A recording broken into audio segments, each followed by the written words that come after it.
কথায় আছে, বিধির বিধান অলঙ্ঘনীয়, অর্থাৎ ভাগ্যে যা লেখা আছে তা ঘটবেই।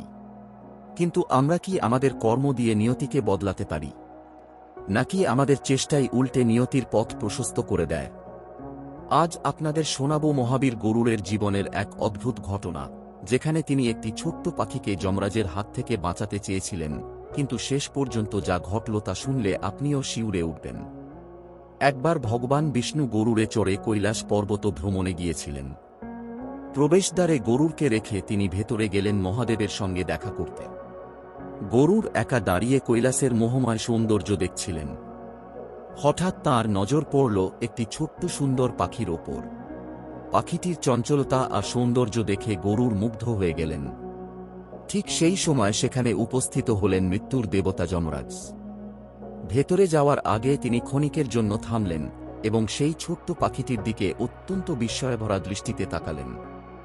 তাঁর চোখের সেই তীক্ষ্ণ চাউনি দেখে গরুড় চিন্তায় পড়ে গেলেন।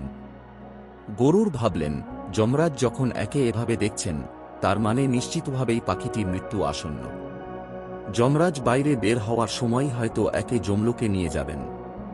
পাখিটির প্রতি গরুড়ের মায়া হল। এত সুন্দর একটি প্রাণীকে তিনি মরতে দিতে চাইলেন না।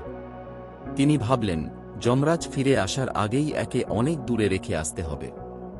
গরুড় তৎক্ষণাৎ পাখিটিকে নিজের নখরে চেপে ধরলেন এবং চোখের পলকে কৈলাস থেকে হাজার হাজার মাইল দূরে এক গভীর জঙ্গলে একটি পাথরের ওপর নিরাপদ আশ্রয়ে রেখে আবার কৈলাসে ফিরে এলেন। তিনি ভাবলেন, যাক, এবার অন্তত পাখিটি বেঁচে গেল। কিছুক্ষণ পর যমরাজ বাইরে এলেন। গরুড় কৌতূহল সামলাতে না পেরে জিজ্ঞেস করলেন, প্রভু, আপনি কেন ওই ছোট্ট পাখিটির দিকে এত অবাক হয়ে তাকিয়েছিলেন? ওর কি আজই মৃত্যু ছিল? যমরাজ মৃদু হেসে বললেন, গরুড়, যখন আমি পাখিটিকে দেখেছিলাম তখন আমি অবাক হয়ে ভাবছিলাম, বিধির বিধান অনুযায়ী এই পাখিটি আর কিছুক্ষণ পরেই এখান থেকে হাজার হাজার মাইল দূরের এক জঙ্গলে একটি সাপের মুখে প্রাণ হারাবে। আমি কেবল ভাবছিলাম, এই ছোট্ট পাখিটি এত দ্রুত অত দূরে পৌঁছাবে কি করে। কিন্তু এখন দেখছি কাজটা হয়ে গেছে। গরুড় স্তব্ধ হয়ে দাঁড়িয়ে রইলেন। তিনি যাকে বাঁচাতে চেয়েছিলেন, নিজের অজান্তেই তাকে মৃত্যুর মুখে পৌঁছে দিয়েছেন। এই গল্পটি আমাদের এক বড় শিক্ষা দেয়।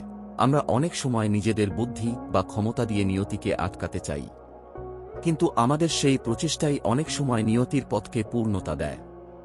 অর্থাৎ যা ঘটার তা ঘটবেই, আমরা কেবল নিমিত্ত মাত্র। বন্ধুরা, আপনি কি নিয়তি বা ভাগ্যে বিশ্বাস করেন? আপনার জীবনের কোনো ঘটনা কি এই গল্পের সাথে মিলে যায়? কমেন্টে আমাদের জানান। ভিডিওটি ভালো লাগলে লাইক দিন এবং শেয়ার করে বন্ধুদের এই রহস্যময় কাহিনীটি জানান। এমন আরও পৌরাণিক কাহিনী শুনতে সাবস্ক্রাইব করুন। ভালো থাকুন, কৃষ্ণ ভাবনাময় থাকুন, আর মুখে বলুন হরে কৃষ্ণ হরে কৃষ্ণ।